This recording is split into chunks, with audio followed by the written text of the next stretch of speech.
Saya sering dalam perjalanan dakwah itu mulai tahun 87, Bib.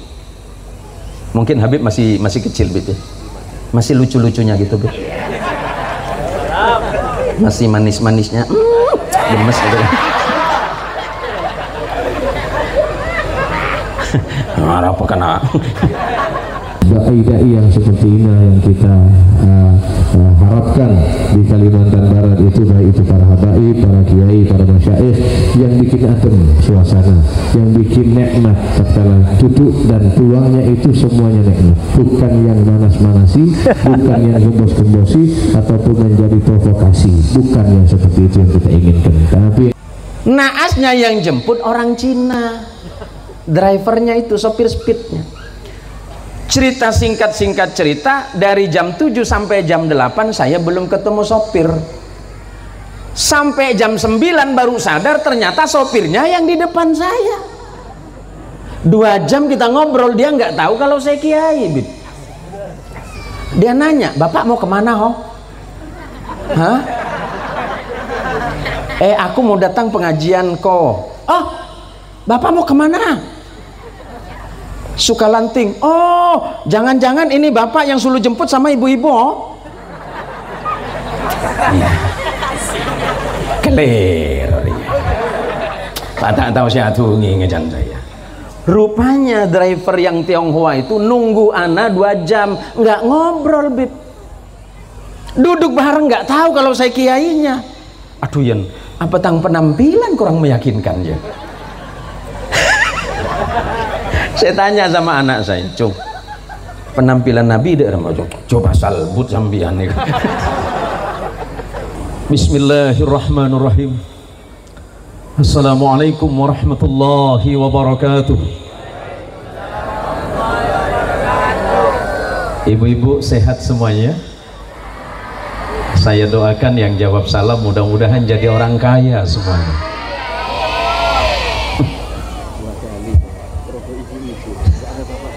Enggak, Bib, kalau bapak-bapak saya enggak suka, Bib. Makanya saya di kepolisian paling dibenci, Pak. Saya enggak suka polisi, tapi saya lebih senang poluan gitu.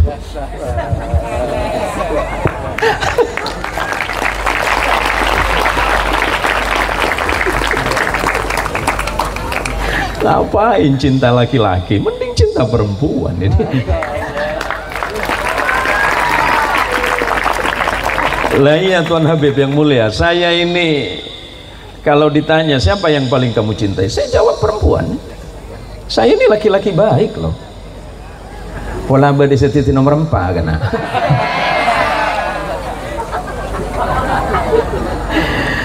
Masya Allah, yang hadir malam hari ini, semoga bukan cuma pertemuan di dunia, tapi kelak kita bersama baginda Rasulullah Muhammad sallallahu alaihi wasallam.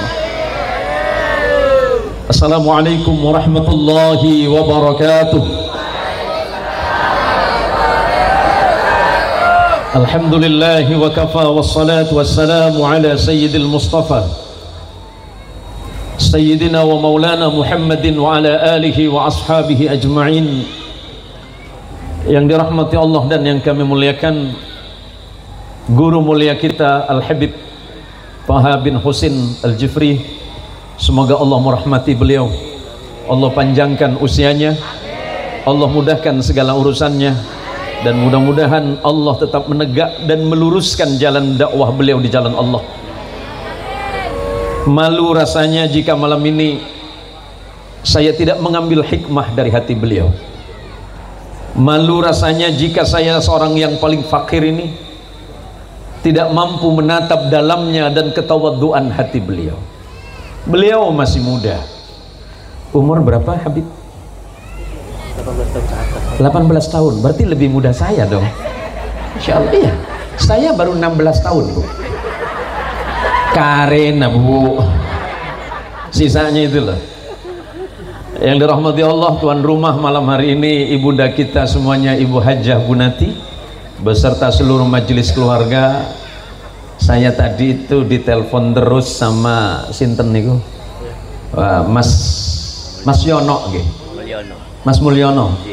Mas Mulyononya mana, Pak? Wah, jauh-jauh lagi patah salim kaki kok. Sesagi bagi saya. Ya, Beb. Nggih, kula saged bahasa Jawa itu. Jenenganipun asli asli oh Boyolali. Oh, caket kali Solo Tigo nggih. Oh, caket Klaten. Oh, tonggo nggih. Ngerti kan? Iya mun tak ngerti moli yang kau guna. Like gini loh Bib, kenapa saya itu kalau ceramah selalu nyampur-nyampur bahasa? Karena saya sangat mencintai Indonesia. Tepuk tangan untuk Indonesia.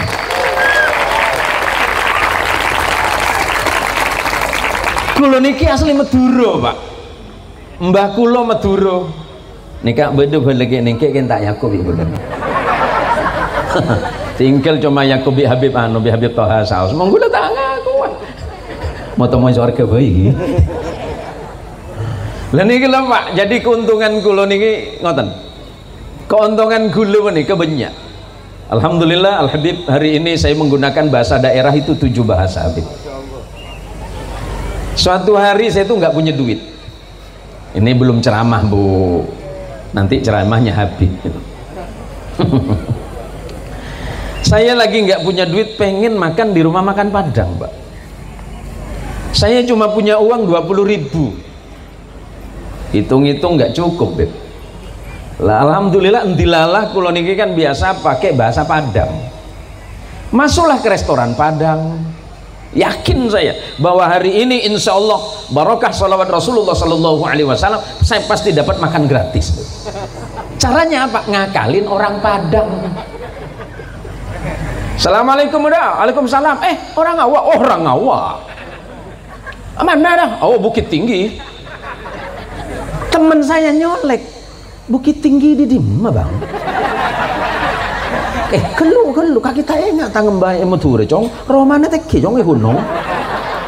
Kan Bukit Tinggi itu Pak. Asli dah, oh asli Bukit Tinggi orang Ngawa. Wah, makan banyak cerita-cerita pakai bahasa Padang. Saya tanya, lah dah, Allah barah, dah, indah usah bayar, gratis. Hah? Serius dah, serius. Kok bisa gratis? Kita kan sama-sama Padang.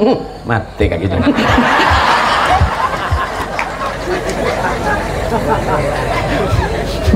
Tapi saya awali apa Pak? Saya awali dengan sholawat.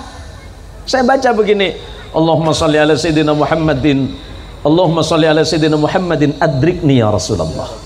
Ya Rasulullah, saya ini nggak punya duit ya Rasulullah, tapi pengen makan enak, boleh nggak saya ngakalin orang sebentar? Ya jangan toro aja kan, dosa lagi. Malam ini saya senang karena tadi pagi saya bertemu dengan beliau, seorang ulama muda, pimpinan pondok pesantren. Masya Allah, kita doakan pondok pesantren Al-Faqih Al-Muqaddam semoga menjadi pesantren yang menghadirkan ilmu dan kebaikan di tengah umat. Dulu ceritanya Habib, waktu saya pulang dari Turki ke Jordan. Ini cerita bahasa Arab dulu. Temen saya ini kurang fasih bahasa Arab. Kami nyampe di Jordan, pengen beli kitab-kitab yang bagus. Saya ini ngakalin temen, Bib. Temen saya kan cuma pinternya bahasa Inggris tok.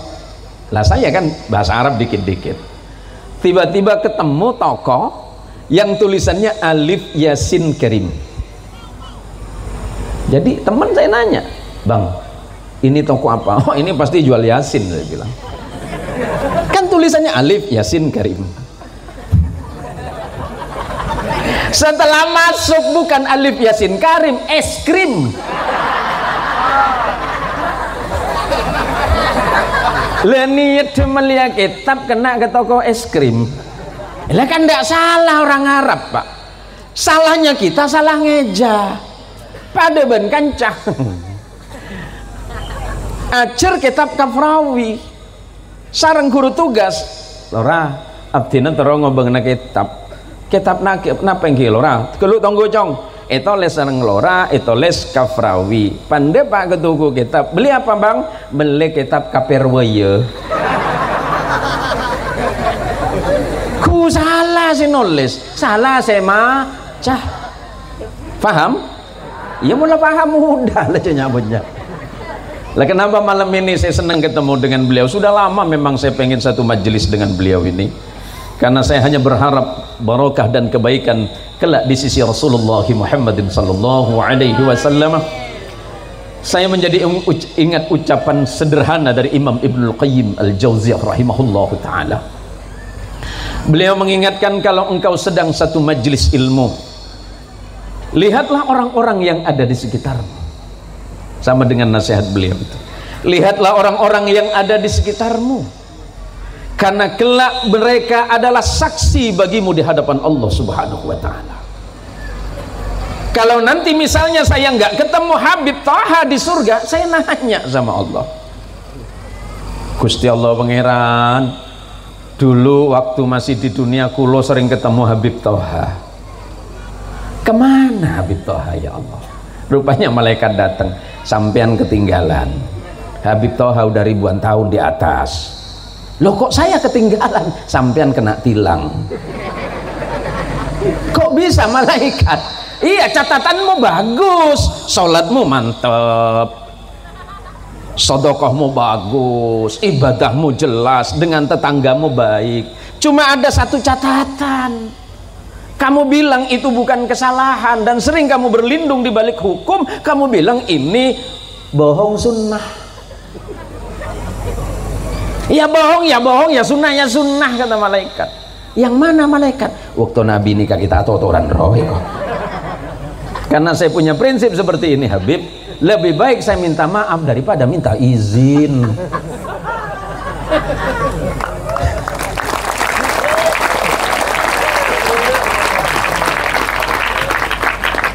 Ibu,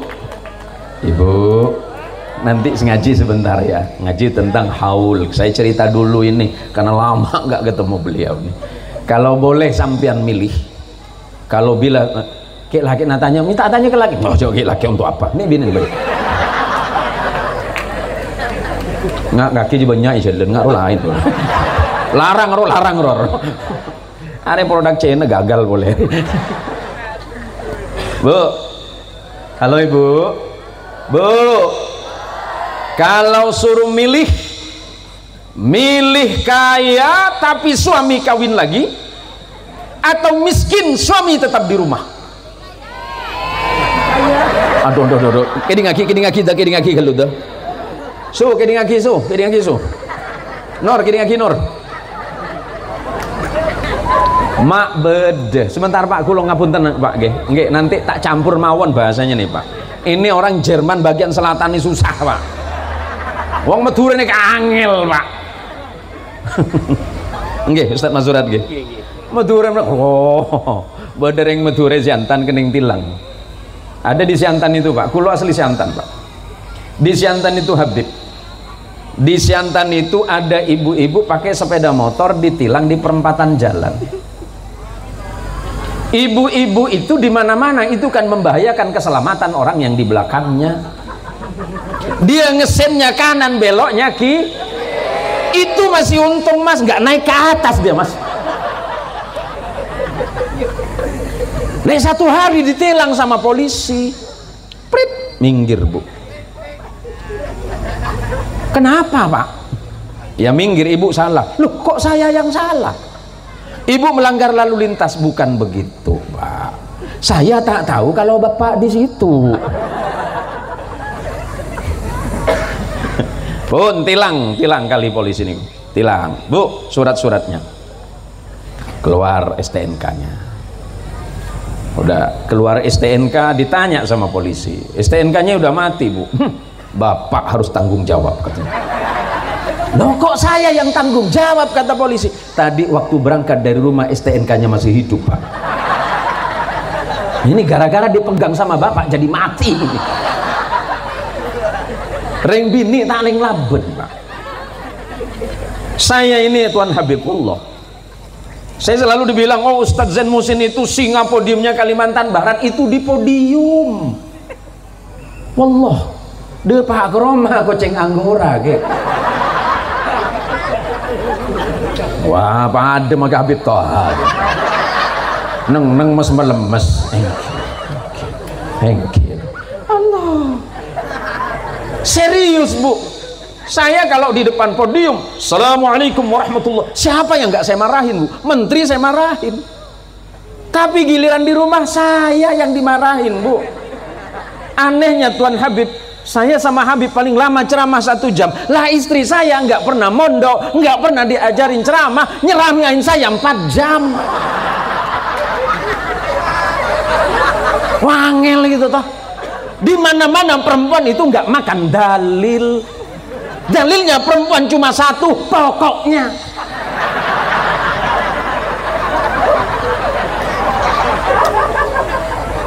Lepas keluar dalil Habib, ngaji belasan tahun, tak pajuh. Pokoknya tak bisa, Habib tak bisa. Maka saya ini, Bu. Cong saya kebelah aku ini, Cong. Saya ini, Habib, di mata istri itu selalu salah, karena memang laki-laki itu pasti selalu korbannya perempuan. Ini tak terima kaki.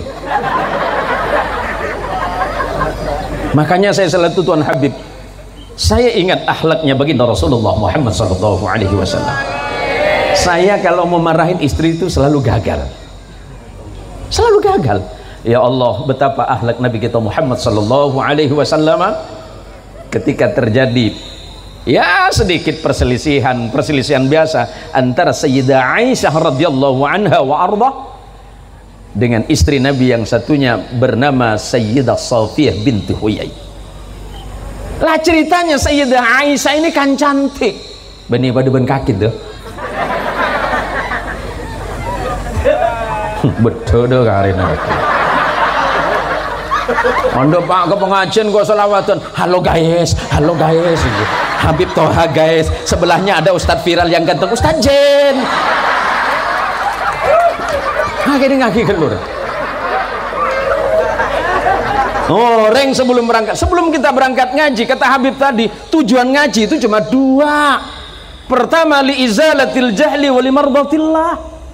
Tujuan orang ngaji menika cuma 2, Bu. Niat pertama supaya budu menika elang, saya nomor 2 budu elang oleh ridhona Allah. Ibadah tambah bagus, salat tambah becek, kata tangke tambah bagus. Cek mulai na pengajian paham melerok kemetuan itu. Beden je. Iya kaki dia. Lo berat tunging lagi, nak atunging tetanggen. Lo bertetanggen matuan nih ketunging. Jongkon onde yang kok nyesel di matuan cuma ya kok. Herannya Tuan Habib, sebelum saya bicara haul nih, saya tambah negringking ini bener. Perempuan itu Pak kalau ketemu 3 orang Pak, perempuan kalau ketemu 3 orang suaranya tinggi, teki. Dia dimakan nur bisa, anu apa nur? Oh kaki tak tahu. Itu masih normal Bib. Semakin kecil suara perempuan semakin jelas gosipnya. Jen kene suara jen ngerti. Iya tampung kaki. Jangan siapa Habib Toha Raji Pol. Jangan kok tibi saya tahu. Habib Toha juara Raji Poli kok. Sah? Wallah Rabbul Haq.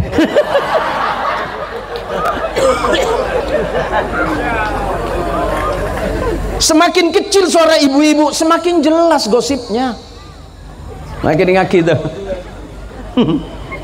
Lah lagi saya ketunging sakudungan neping ke kecamatan niku. Can sapa? Kaki. Wallah. Kula kena kerja kena po setengah wali kula Pak.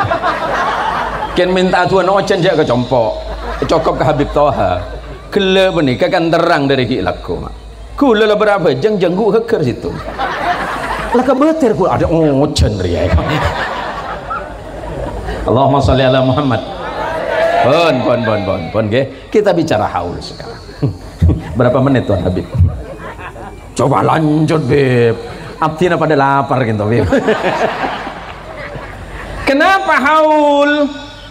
Saya tidak masuk pada wilayah perdebatan, saya nggak suka berdebat orangnya. Imam Baihaqi meriwayatkan sebuah hadis dari Imam Al-Waqidi.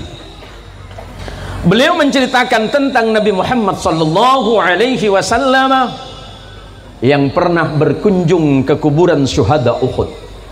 Kana Rasulullah Muhammadin sallallahu alaihi wasallam yazuru li syuhada'i Uhudin fi kulli haulin. Sesungguhnya Nabi Muhammad sallallahu alaihi wasallam setiap tahun itu berkunjung ke kuburan para syuhada yang ada di Uhud. Salah satu yang ada di Uhud itu adalah paman beliau Sayyiduna Hamzah bin Abdul Muttalib, dan juga beliau merupakan saudara radha' beliau karena Sayyiduna Hamzah itu pernah menyusu kepada seorang perempuan yang bernama Thuwaibah. Umurnya beda antara 2 dan 3 tahun. Lebih tua sedikit Sayyiduna Hamzah bin Abdul Muttalib radhiyallahu taala wa ardhah. Kemudian Rasulullah sallallahu alaihi wasallam ketika sampai di sana, ada 70 sahabat yang wafat dalam peristiwa Uhud yang sangat dicintai oleh Nabi Muhammad sallallahu alaihi wasallam, yang dijanjikan dan dijamin surga oleh Nabi Muhammad sallallahu alaihi wasallam. Dan kelak ketika yaumul hasyr, yaumul ba'ats, ketika hari kiamat itu datang, pertama kali yang dibangkitkan oleh Allah orang-orang yang dari dalam kubur pertama kali adalah sahabat-sahabat yang dikuburkan di Uhud. Allahumma sholli ala Muhammad. Apa yang dilakukan oleh Nabi sesampainya di Uhud? Wa idza balagha rafa'a sautahu wa yaqulu salamun alaikum bima sabartum fa ni'ma uqbad dar. Rasulullah sallallahu alaihi wasallam sambil berkaca-kaca netranya beliau mengucapkan salamun alaikum bima sabartum fa ni'ma uqbaddar. Itu sahabat yang jelas dijamin surga oleh Rasulullah sallallahu alaihi wasallam. Di sampingnya sahabat Hamzah bin Abdul Muttalib ada panglima muda beliau yang bernama Mus'ab bin Umair. Nah, ini untuk anak muda ini. Anak muda, halo anak muda. Ganteng itu penting. Mohon baik coba cadang ada kena. Habib Taha ini ganteng pak, gagah. Kita kau kerajin pak. Apa kata Rasulullah? Seandainya pemuda Islam itu sama dengan Mus'ab bin Umair, niscaya aku akan sangat bangga.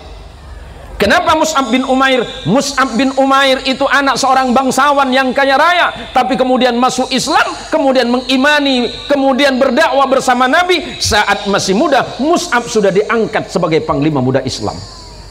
Penampilan Mus'ab itu perlente pak, tinggi tegap, badannya atletis, rambutnya selalu disisir rapih dan selalu harum.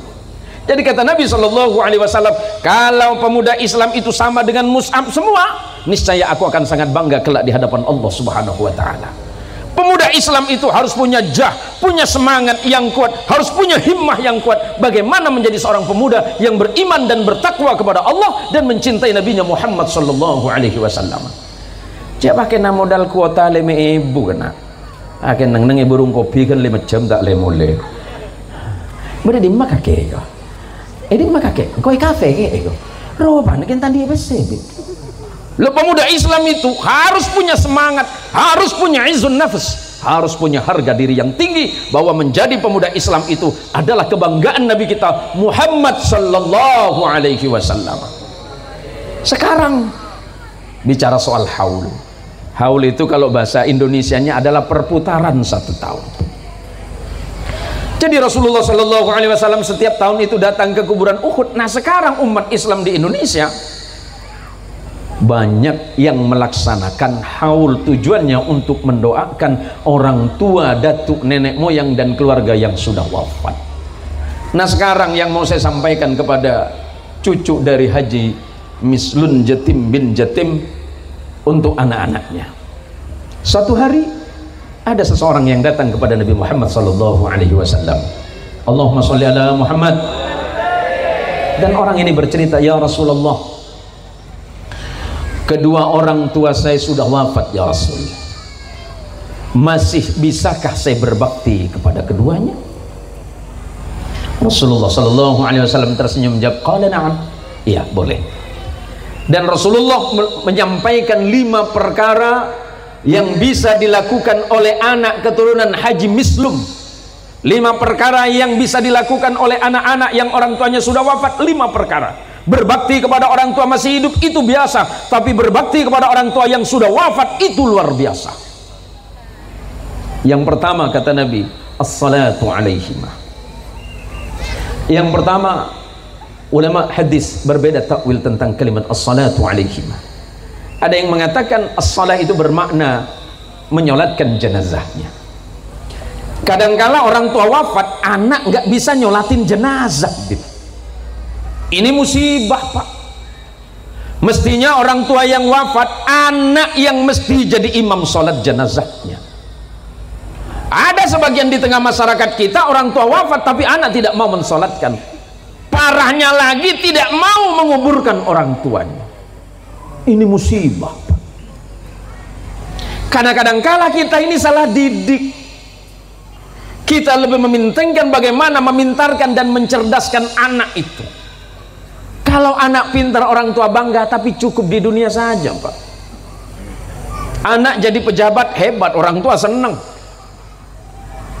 Tetapi orang tua itu akan lebih bangga kalau anaknya menjadi anak salih dan salihah, karena tidak dibanggakan di dunia, tapi kelak akan dibanggakan di hadapan Allah dan di hadapan Nabinya Muhammad SAW.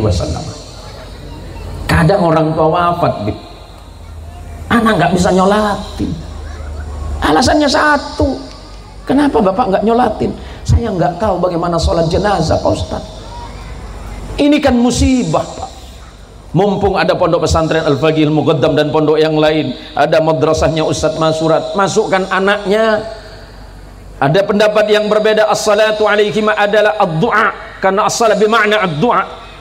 Minimal anak-anakku sekalian, lepas sholat doakan orang tua kalian yang masih sugeng, yang masih sehat, yang masih hidup, apalagi yang sudah sampun wafat.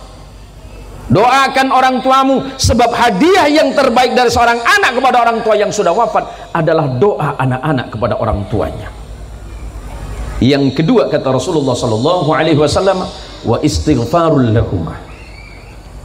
Mohonkan ampunan kepada Allah atas salah dan dosa kedua orang tuanya. Jika sahabat Nabi SAW yang dijamin masuk surga masih didoakan oleh Nabi, salamun alaikum bima sabartum fa ni'ma uqbaddar, salam dan keselamatan bagi kalian semuanya para penghuni Uhud, dan Allah mengembalikan kalian kepada tempat yang terbaik atas kesabaran kalian semasa hidup kalian. Ada orang di dunia ini, ada anak yang tidak mau mendoakan orang tuanya. Ini musibah, Pak. Yang nomor 3, wa infadu ahdihima. Penuhi janji orang tuamu. Kalau orang tuamu pernah bernadar, cong, ping, ni, dul, mat, sengak sengkok mun dede pak komor, engkau andi nadar tapi engkau kesit andi PC. Mun kaki kemudian andi PC, coba sombengagi ke masjid atas tangnya mah. Keluarga dan anak keturunan Haji Mislum bisa melakukan itu. Sumbang datang ke pondok pesantren Al-Faqih Al-Muqaddam, Beb, assalamualaikum ya Habib, ini begini Habib, ada rezeki sedikit, bolehkah saya bersedekah atas nama datuk kami, bolehkah kami bersedekah atas nama ayah kami Haji Mislum? Oh, sangat boleh kata Habib, karena Rasulullah Muhammad SAW mengajarkan seperti itu. Kalau orang tua kita pernah bernazar dan kita mendengar, udah laksanakan. Yang keempat, ini berat, Pak. Yang nomor 4 ini berat, Pak. Orang tua wafat yang nomor 4 ini berat. Wasilatur rahimi allati la tusalu illa bihima. Jaga silaturahim orang tuamu. Orang tuamu dulu senang silaturahim, orang tuamu sudah wafat, sambung silaturahimnya. Kalau orang sahabat orang tuamu wafat, cari anak keturunannya agar silaturahim itu tersambung kembali. Tersambungnya silaturahim di antara kalian akan menyebabkan datangnya maghfirah untuk kedua orang tua kalian di alam kubur kalian. Yang nomor 5, wa ikramu sadiqihima. Muliakan sahabat-sahabat orang tua. Orang tua kita wafat, semasa hidup orang tua kita punya sahabat. Datangi beliau, assalamualaikum mantuan, assalamualaikum Pak, saya anaknya Fulan bin Fulan, saya mendengar bahwa bapak adalah sahabat almarhum ayah saya. Saya hanya ingin memuliakan Bapak sebagaimana Nabi Muhammad SAW mengajarkan kepada kami bagaimana menghormati sahabat-sahabat orang tua kami. Takut beda-beda tretan tetanggana emak, tetanggana embu detengin. Nyo anaki sepora nama pak takut lambe emak sareng embu ten kula beda salah de ajunan pengaporah. Ben umpamana ageduan otang seporana otang penapa emak ben rembuk kula. Ini kadang-kadang Tuan Habib, wallah. Jangankan mendatangi sahabat orang tua, yang dicari emak mate, embu mate sesare surat tanah. Bener Pak? Boh, banyak penikah mak. Seporana teretat mun korang tanah ngiring ke compok hula mak. Bede compok hula bib. Koran 2 meter kali 40. Ya kau huren ya. Ya bang berita najeng lancung kecuali ring jen aja raja kan. Seporan nama. Ah tak keluar boleh bahasa Jerman Nabi. Allahumma sholli ala Muhammad. Kenapa malam ini saya tampil pakai jas? Saya sering dalam perjalanan dakwah itu mulai tahun 87 Bib. Mungkin Habib masih kecil Bib ya. Masih lucu-lucunya gitu Bib. Masih manis-manisnya gemes gitu kan. Marah apa kena. Jadi sekitar 10 tahun yang lalu saya sama anak saya yang hari ini ngaji di Krapyak di Yogyakarta ngambil jurusan ilmu hadis Bib. Nerusin saya Bib. Tangan ganteng karena iya Umi kan ratin. Iya Bib. Siapa yang mana begitu Beb? Ari cantik motor kebiin patenar ya. Enggak Beb, alhamdulillah sampai hari ini saya masih satu Beb. Jadi lucunya Bu, saya diundang sama ibu-ibu muslimat di sekitar Sukalanting itu Beb, lepas Beb. Keliru komunikasi panitia dengan yang jemput. Saya berangkat dari rumah itu, maklum saya ini pernah jadi anak jalanan Bib. Rambut gondrong kan, pakai motor gede kalau dulu. Jadi masih ingat masa-masa itu Bib. Saya berangkat ke Sungai Durian kan janjian di Stair Speed. Janji drivernya jam 7, saya datang jam 7 di sana. Kelirunya panitia tidak menyerahkan foto saya sama yang jemput. Naasnya yang jemput orang Cina, drivernya itu sopir speednya. Cerita singkat cerita, dari jam 7 sampai jam 8 saya belum ketemu sopir. Sampai jam 9 baru sadar ternyata sopirnya yang di depan saya. 2 jam kita ngobrol, dia nggak tahu kalau saya kiai Bib. Dia nanya, Bapak mau kemana ho? Hah? Aku mau datang pengajian ko. Oh, Bapak mau kemana? Sukalanting. Oh, jangan-jangan ini Bapak yang suruh jemput sama ibu-ibu oh? Clear. Pak tak tahu saya tungi ngejan saya. Rupanya driver yang Tionghoa itu nunggu ana 2 jam, nggak ngobrol Bib. Duduk bareng nggak tahu kalau saya kiainya. Aduh Yan, apa tang penampilan kurang meyakinkan ya. Saya tanya sama anak saya, Cung, penampilan Nabi deh, coba salbut sambian nih. Ya karena senengan saya dulu itu kalau ceramah ya rambut gondrong Pak, ya baju biasa, sarung biasa. Lah perasaan yang sopir speedboat tadi, kalau ustadz, kalau kiai itu Bapak, dia punya baju panjang ho, dia punya songkok putih lilit oh itu. Ya macam Habib ini kira-kira kan. Lah ternyata yang dia pikirkan tidak sesuai dengan kenyataan. Lah pada bu ibu saya beda Facebook roh bersekapi ku beda panu mak semak. Coba abes hasil reh minta belis so.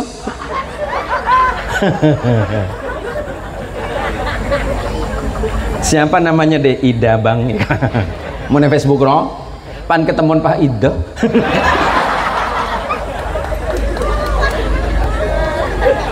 Banyak dia banyak. Kenapa begitu? Engkau korban karena. Lah dilalah saya kenal sama istri nggak zaman Facebook. Jadi nyata.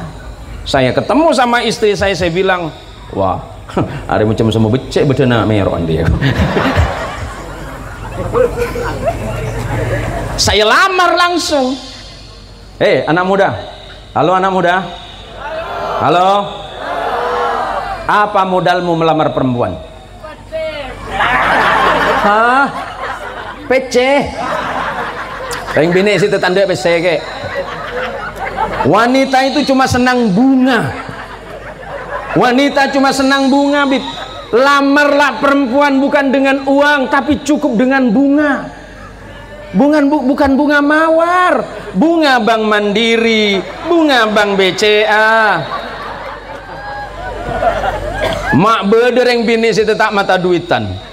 Hei bang, abang-abang yang terhormat, Nabi Shallallahu Alaihi Wasallam ketika melamar Sayyidah Khadijah Al-Kubra, beliau seorang anak muda yang luar biasa, memiliki kehormatan dan kemuliaan yang tinggi. Beliau melamar Sayyidah Khadijah, mas kawinnya 12 ekor unta terbaik. Karena kata Nabi, wanita itu mulia, maka muliakanlah perempuan. Kajarin kok ngadep dasar ya? Ki orang muljak ki dalam mengkore. Are teng deteng kematuan apa mas kabine cong? Selo pak. Selo apa? Tambege pak. Buang selonja. Hei laki-laki terhormat. Betul kata Habib tadi, pacaran di dalam Islam tidak ada. Pacaran itu setelah menikah. Paham? Iya pakai kira iya. Cukin ngebelo hukum. Engkau lagi ngangkau di acara magire. Perempuan-perempuan terhormat, jaga kehormatanmu, jaga muruahmu, jaga dirimu, jaga ahlakmu. Jangan sampai laki-laki ketika melihatmu timbul pikiran-pikiran jahat. Paham? Kalau wanitanya sudah dibungkus dengan bungkusan yang istimewa, jangan adul-aduyan. Anang saper ya nih kamu. Modal tandi dukun saya kemain. Mahar segami ibu. Candu kona. Ya dia tak oleh. Ketuban aja jong. Hari macam mental ya jong. Cerita-cerita singkat paling lambe hula ni kedegil bu. Dulu saya ini degil pak. Ini cocok langsung loh bu. Jadi saya ini kalau tiap malam Jumat itu ke belakang pesantren yang konon di situ ada mbah-mbah yang memang ahli pengobatan. Modalnya santri itu kan hidupnya cuma modal nekat sama sarung. Halo santri, bangga jadi santri? Bangga. Karena santri itu keren. Tepuk tangan untuk santri.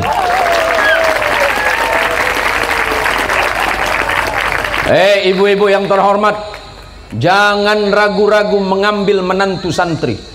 Kalau kami dulu santri tahun 80 banyak ditolak sama ibu-ibu. Sekarang saya balas dendam. Dulu saya ditolak, Bib. Ngapain ngawinin anak saya sama Zen? Modalnya cuma sarung. Hei ibu-ibu, jangan lihat sarungnya, tapi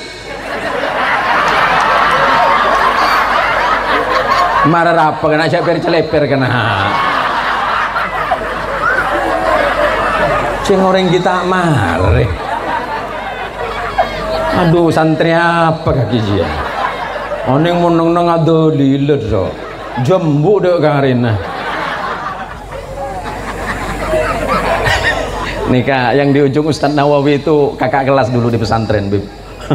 Kula saya heran Mi bisa itu tiki hai. Neka kakak kelas mereka Bib. Masya Allah. Lamba penter pan ketemu ben gula Pak Bugeng ya, Bun. Yang kau tak alambon mun kakek. Apa? Kalah jenggung kayak. Oh, mainan jenggung kayak. Jadi santri itu, jadi akhirnya saya datang sama Mbah ini malam Jumat. Assalamualaikum Mbah. Waalaikumsalam. Apa Jong? Anu Mbah, Anaknya Pak Ustadz itu cantik ya bang. Oh, oke. Dosa jong. Loh, mak dosa bang. Anak guru nak, bang menertin. Ya dah ya baik jong. Kakek mentera bacaan. Aduh macam cek serius deh. Je senja deh. Ropane sareng mbah ini, kata mbah ini begini cung, nanti kamu pulang pesantren ambil kitab Barzanji, di situ ada tulisan ja'at lidawati. Tak kerjat mak ber kalimat ja'at lidawati. Cing dalam bersinji bahasa Arab nih pacak matur ya. Akhirnya kami semangat, ayo mulai kapan tuke, buka kitab Bersinji, akhirnya ketemu ja'at lidawati. Pesannya simbah baca je'et jong. Karena kita santri sesuai dengan kaidah nahwiyah, kaidah tajwidul Quran, baca ja'at lidawati. Baca terus. Baca aja. Macam cek serius saya kaki. Yang terjadi apa bu? Bukannya sayang, bukannya cinta, jangan baci. Pan ketemu, sampai Pak Jumat tak mempan. Mana saya kembah? Bah, salah tuan sampean, bah. Bu, mak pakai kir ke dukun katanya. Baca dia remah bi kakek. Jeat aduh cong. Cing suruh baca jeat. Cek baca jeat cong, baca jeat. Baca oleh seminggu dateng. Halo mas. Roh panas seman tiba ni jeat kesana jeat.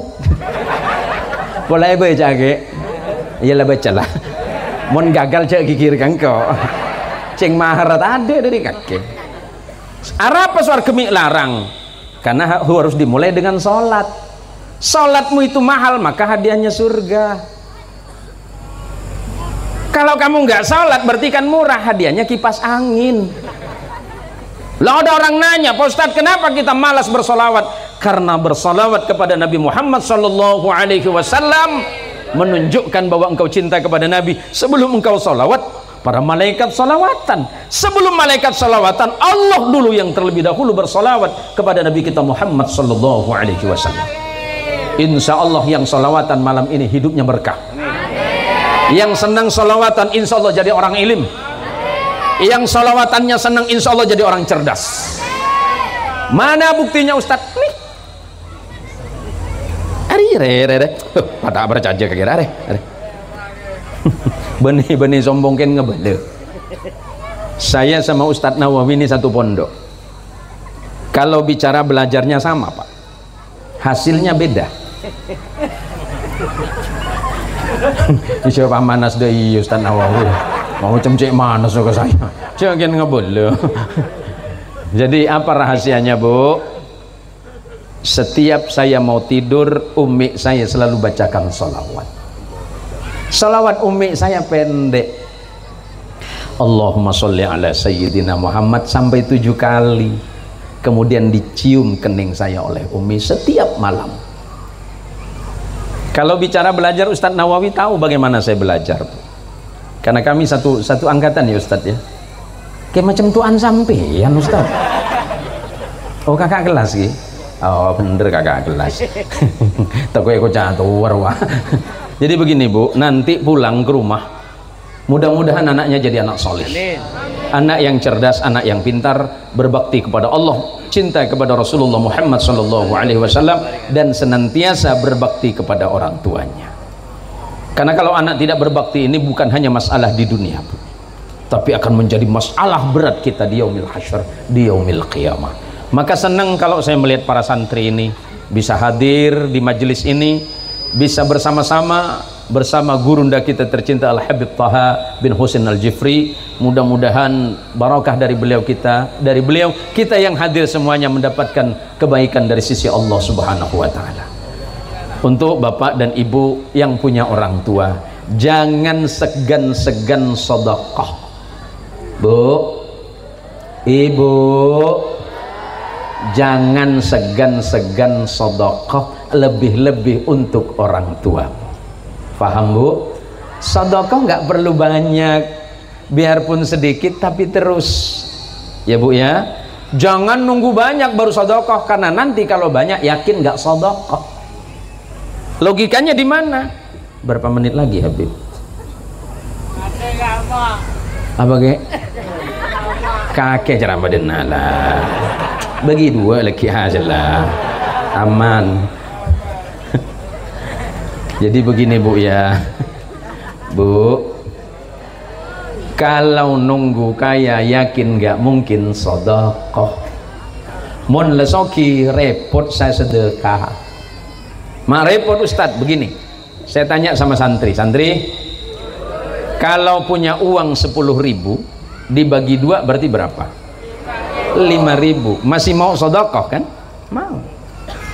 Kak Tuan, mau nak Tuan obeng 1 juta bagi 2 senapa? 500.000. Bisa sedekah sambian 500.000. Macam bayar saja apa sambian. Aning muneng ya Allah pasoki aki kuliah Allah. Sedekah aja repot saya. Ustadi, kalau antum punya mobil Beb, punya mobil, misalnya mobil seharga 200 juta, bagi 2 kan bisa Beb. Berapa ratus juta itu Habib? 100. Mau sedekah Beb? Ayo saling tunjuk udah. Iya Milan, apa orang nggak sedekah tahu usah nunggu banyak mak. Nampai si bede parengaki. Jadi suatu hari di beberapa video-video dakwah itu memang betul itu kenyataan. Yang sering saya sampaikan di video-video pendek itu nyata Bu. Di mana salah satu santri saya itu dia bercerita ke saya dan itu sudah ditonton oleh jutaan orang. Suatu hari dia datang ke rumah, dia cerita sama saya, Abi, bagaimana kalau saya menyakiti orang tua? Saya jawab, bukan cuma orang tuamu yang tidak ridho, tapi Allah pasti tidak akan pernah ridho terhadap. Bagaimana kalau saya mencintai orang tua? Bukan cuma orang tuamu yang ridho, tapi Allah pasti akan mencintai. Orang yang berbakti kepada orang tuanya dijamin bahagia dunia dan akhirat. Tapi orang tua saya bukan orang saleh, tidak ada urusan. Berbakti kepada orang tua bukan nunggu orang tuanya saleh, bukan. Walaupun ada makalahnya ulama, salahul ab sababun li abna'i salih. Kesalihan orang tua itu menyebabkan anak-anaknya juga ikut salih. Jangan pernah berharap anaknya salih kalau orang tuanya belum salih. Tapi masih ada harapan besar. Kenapa? Karena ayahnya Ibrahim alaihi salatu wassalam bukan termasuk orang yang salih. Jadi akhirnya dia menceritakan bahwa dia itu mendapatkan kemuliaan di sisi Allah karena dia berbakti kepada ibunya. Sebelum dia berangkat bekerja, dia datangi dulu ibunya. Nih ibu-ibu yang masih muda, ibu-ibu muda, hati-hati. Jangan pernah nitipkan anakmu kepada ibumu. Faham? Faham? Kecuali ibumu yang meminta. Hati-hati. Ibumu sudah pernah engkau buat repot. Ibumu sudah pernah engkau buat susah. Kenapa hari ini di masa tuanya masih dibuat repot dan susah? Karena anakmu.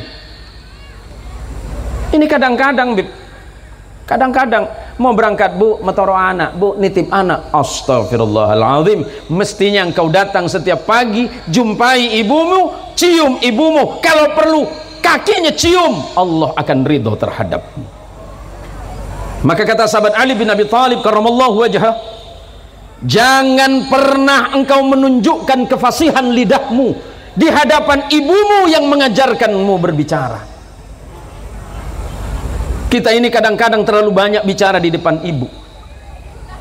Kalau ibumu marah, lakukan 3 hal. Kalau ibu marah, lakukan 3 hal. Pertama, diam. Kedua, diam. Ketiga, diam. Abah saya wafat 26 tahun yang lalu. Semoga Allah merahmati di alam kubur. Ketika abah saya wafat, saya merasa bahwa kehormatan saya hilang. Karena kehormatan kita ini kadang-kadang karena orang tua, bukan karena kita. Tapi 6 tahun yang lalu ketika ummi saya wafat di pangkuan saya berkata dalam hati, ya Allah, doaku sudah hilang. Adakah doa yang mustajabah selain doa ibu? Al-Habib Thaha, guru mulia kita ini, beliau bisa seperti ini karena doa ummiknya,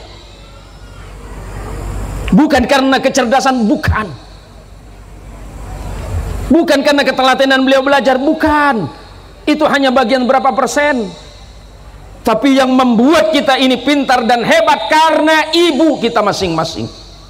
Seorang sahabat bertanya kepada Rasul, ya Rasulullah, man ahaqqun nas bi husni sahabati?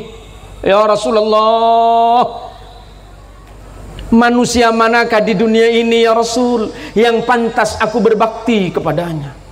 Rasulullah Shallallahu Alaihi Wasallam menjawab, ummuka, ibumu. Ditanya lagi, ummuka, ibumu. Tanya lagi orang ini, ummuka, thumma abuka, ibumu, 3 kali, baru kemudian ayahmu.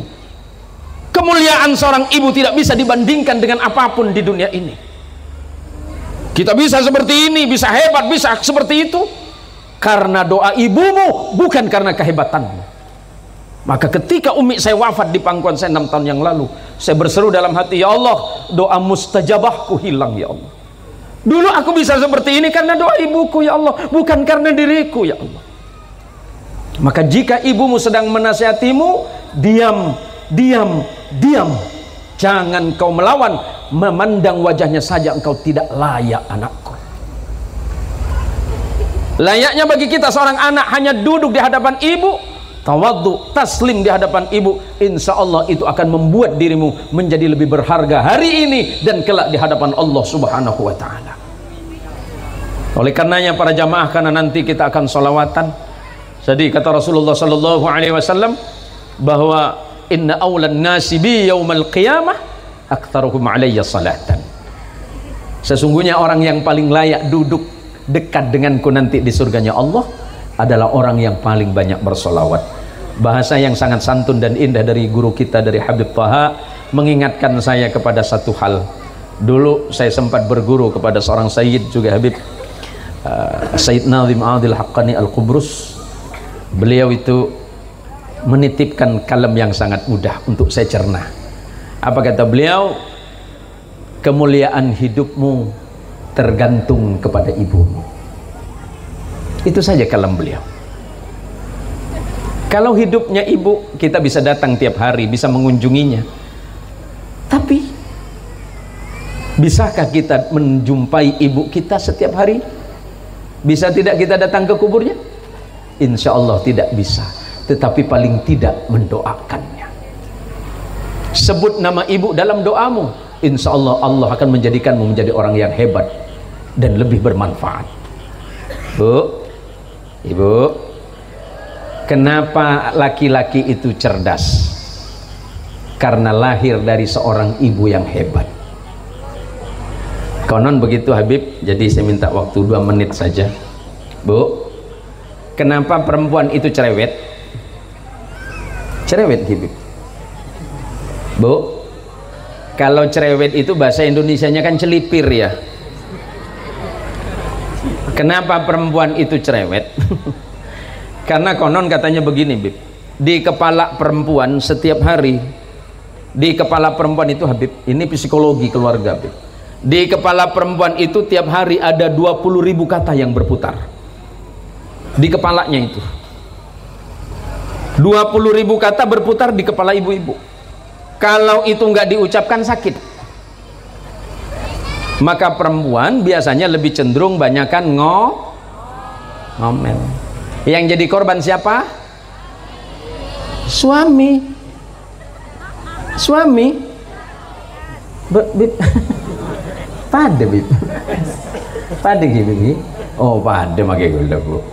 Jadi kalau bapak-bapak mau cerita sama saya, Ustadz, bagaimana caranya biar saya tidak mendengarkan istri saya ngomel? Oh gampang Pak, datang ke dokter ahli telinga, minta obat tidur untuk 1 minggu. Lalu tak ngiding lagi apa lagi. Bu, mulai besok doakan anaknya biar jadi anak soleh. Biar anaknya jadi orang yang alim, biar anaknya menjadi anak yang cerdas, bertakwa kepada Allah, mencintai Rasulullah Muhammad Sallallahu Alaihi Wasallam. Dan untuk saudara-saudaraku, putra putri dari almarhum Haji Mislum, Muslim Jatim yang ibu kita masih ada, Ibu Hajah siapa tadi, Bunati, Hajah Bunati ya, punya kesempatan besar untuk berbakti. Anak-anak dari Ibu Hajah Bunati punya kesempatan besar untuk berbakti. Mumpung beliau masih sehat, mumpung beliau masih sugeng, mumpung beliau masih hidup ada di antara kalian, mau cari doa kemana kalian itu kalau bukan kepada ibu kalian? Lihat kami yang sudah tidak punya ibu ini. Selagi ibumu masih ada, datangi, rawat ibumu. Ibu itu hebat Pak, punya anak 10 bisa dirawat semua. Tapi bisakah 10 anak itu merawat satu ibu? Ibu mampu merawat anak 10, tapi belum tentu 10 anak mampu merawat satu ibu. Allahumma sholli ala Muhammad. Kadang-kadang begini, Bang, udah abang saja. Kadang abang masih ngomong sama adik, dek, sama adik saja. Kan ada yang dekat sama ibu. Semuanya punya kewajiban untuk berbakti kepada ibu. Maka sebagai penutup, terima kasih Tuan Habib. Mudah-mudahan barakah serta doa dari beliau.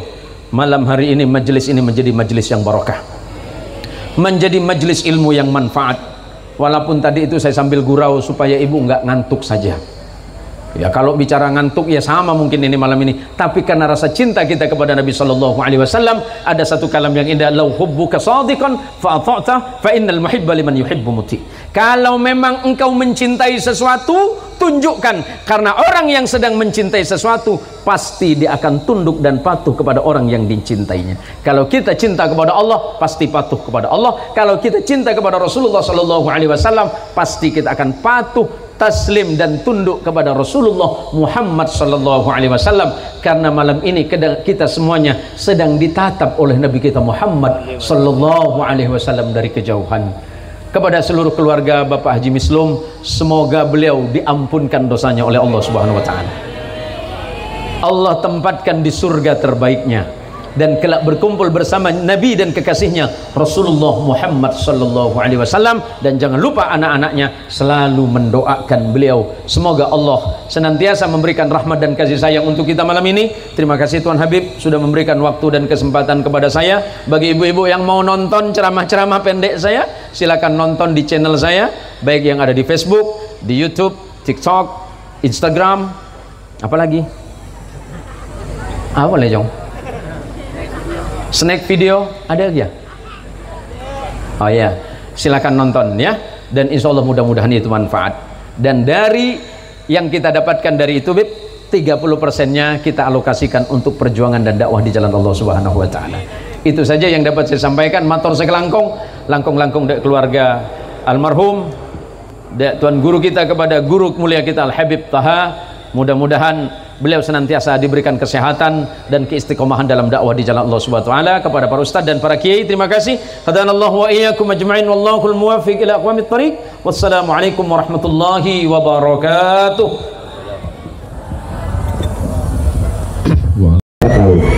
Dulu pernah di Kubu Pati itu 4 tahun yang silam sebelum corona. Sekarang nggak ketemu, tapi saya sering menyaksikan beliau nasihat-nasihat singkatnya yang menusuk kalbu dan masuk ke hati sanubari dengan gaya beliau yang luar biasa. Kita doakan mudah-mudahan beliau panjang usia, sehat walafiat. Dai-dai yang seperti ini yang kita harapkan di Kalimantan Barat itu, baik itu para habaib, para kiai, para masyaikh, yang bikin adem suasana, yang bikin nikmat tatkala duduk dan peluangnya itu semuanya nikmat, bukan yang manas-manasi, bukan yang gembos-gembosi ataupun menjadi provokasi, bukan yang seperti itu yang kita inginkan. Tapi sallallahu alaihi wasallam, sallallahu ala Muhammad, sallallahu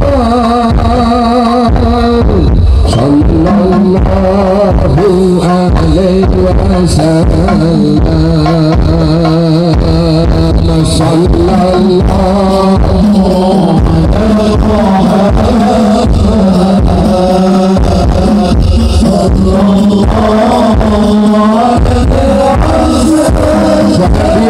sallallahu Satu salawat akan dibalas 10 pahala dari Allah. Begitu keberkahan dari Allah. Kemuliaan dari Allah.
Allah ya Rasul salam alaika Allah ya Habib salam alaika Allah salawatullah alaika sallallahu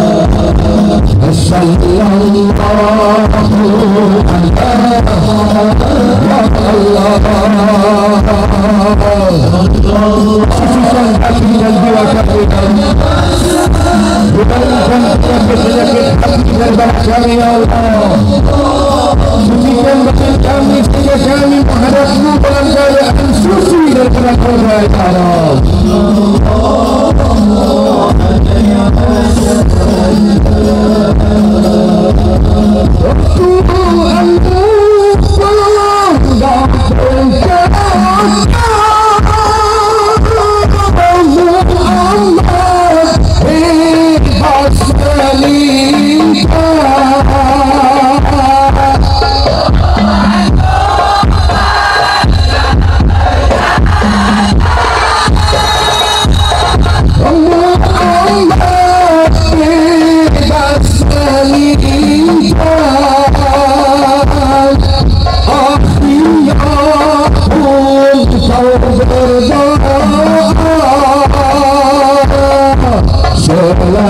Selamatkan umat hamba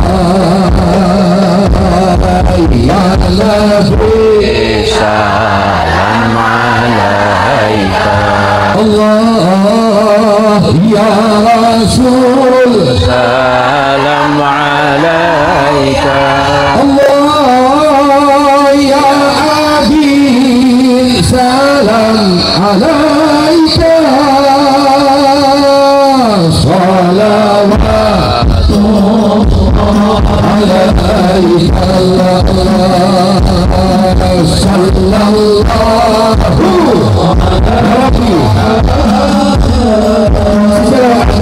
kami berdosa ya Allah, hapuskan dosa-dosa kami ya Allah. Jika ada di antara kami yang masih durhaka ya Allah, berikan hidayahmu sehingga kami bertaubat diberi kepada kedua orang tua ya Allah.